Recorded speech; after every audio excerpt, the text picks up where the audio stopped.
Assalamualaikum warahmatullahi wabarakatuh. Perkenalkan, nama saya Fevi Mariani dengan NIM C1C022041. Di sini saya akan menjelaskan materi tentang pajak penghasilan pasal 21.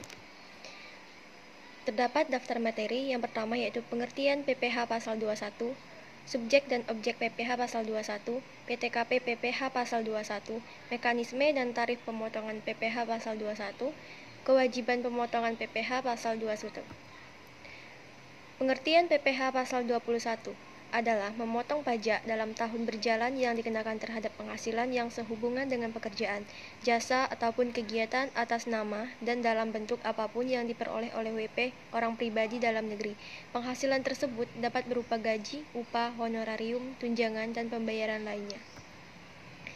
Subjek PPh pasal 21 merupakan orang yang bertanggung jawab atas pajak penghasilan yang diterima atau diperolehnya, yang termasuk ke dalam subjek PPh pasal 21 yaitu 1. Pegawai, 2. Menerima uang pensiun, 3. Bukan pegawai yang memperoleh penghasilan sehubung pemberian jasa, 4. Anggota Dewan Komisaris, 5. Mantan pegawai, 6. Peserta kegiatan yang menerima penghasilan. Objek PPh pasal 21 merupakan penghasilan dalam bentuk apapun yang diperoleh atau didapatkan oleh WP, yang termasuk ke dalam objek PPh pasal 21 yaitu 1. Penghasilan yang diterima pegawai tetap, 2. Penghasilan yang diterima penerima pensiun, 3. Penghasilan berupa uang pesangon, 4. Penghasilan pegawai tidak tetap, 5. Imbalan kepada bukan pegawai, 6. Imbalan kepada peserta kegiatan. Pengecualian subjek dan objek. Pengecualian subjek PPh pasal 21 yaitu: pertama, pejabat perwakilan diplomatik dan konsultan untuk pejabat lain dari negara asing. Kedua, pejabat perwakilan organisasi internasional yang ditetapkan Menteri Keuangan.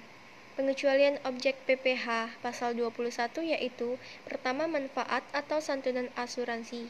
Kedua, penerimaan dalam bentuk natura dan kenikmatan dalam bentuk apapun yang diberikan WP atau pemerintah.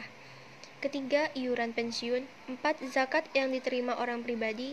5. Beasiswa. PTKP PPh pasal 21. PTKP merupakan batasan nominal tertentu dari pendapat wajib pajak yang tidak dikenakan pajak. PTKP inilah yang menjadi acuan atau dasar perhitungan PPh 21.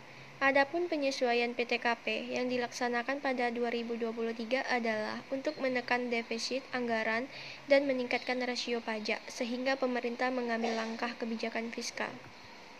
Mekanisme dan tarif pemotongan PPh pasal 21. Pemotongan PPh merupakan pungutan atas penghasilan yang diperoleh WP dari suatu pekerjaan, jasa atau kegiatan yang sudah dilakukan. Perhitungan tarif PPh 21 diatur dengan Undang-Undang PPh pasal 17 dan menggunakan tarif progresif.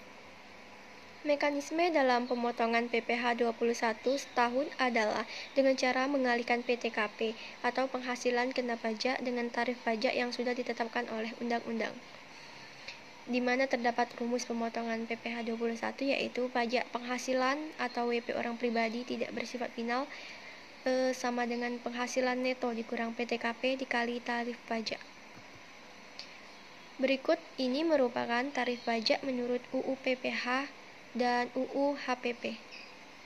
Pada tarif lama UU PH, yaitu dari 0 sampai 50 juta sebesar 5%, dan 50 juta sampai 250 juta sebesar 15%.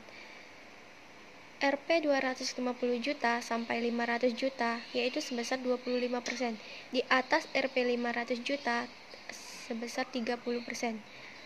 Tarif baru yaitu dari 0 sampai 60 juta sebesar 5%, dan 60 juta sampai 250 juta sebesar 15%, 250 juta sampai 500 juta sebesar 25%, 500 juta sampai 5 miliar sebesar 30%. Di atas Rp 5 miliar yaitu sebesar 35%. Kewajiban pemotongan PPh pasal 21.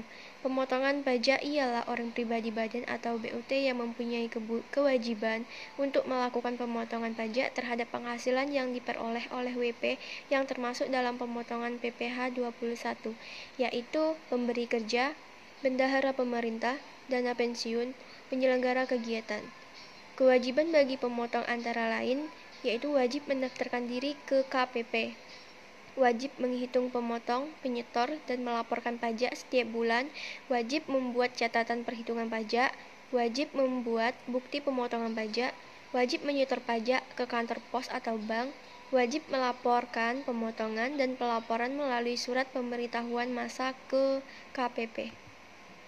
Terima kasih. Baiklah, inilah materi yang dapat saya sampaikan. Apabila ada kata yang salah, saya mohon maaf.